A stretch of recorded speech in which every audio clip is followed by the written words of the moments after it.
highly recommend setting a proper white balance with every picture you take. I really don't like using the auto white balance because a lot of times it's not really going to get you nearly as accurate results as you would have gotten had you selected the proper white balance. To set the white balance, however, you can't use the auto mode. In the auto mode, everything is automated, as well as the white balance. For this demo, I'll move my mode dial to the program mode. Now to set the white balance, I'll go ahead and press the function button to access the function menu. By default, the white balance function is already selected for me, and I can use the control dial to move between the different options in this function. As you move between the different options, you can see how it affects your image in the screen. If you're outdoors on a bright day, you'll want to set this to daylight.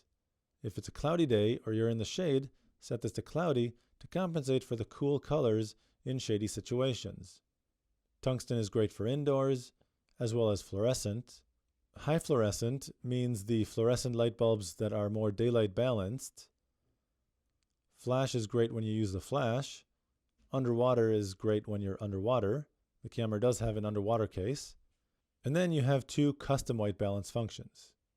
What these allow you to do is to calibrate the camera for a specific light source, and then when you choose between the custom white balance 1 and custom white balance 2, the camera will set to the last white balance calibrated.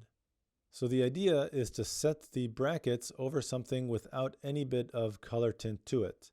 So for example, if you're doing product photography, you should have a couple lights illuminating your subject.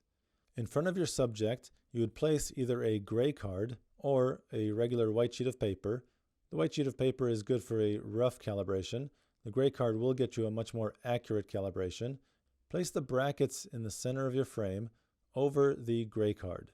Then press the metering mode button right here to calibrate the camera. So for example, my background should be perfectly neutral gray. I'll place the brackets over the background and then press the metering mode button to calibrate the camera. Once the camera has been calibrated, I don't have to do this again. I can just press the set button to choose the custom white balance number 2 that I just calibrated, and I'm ready to take my picture.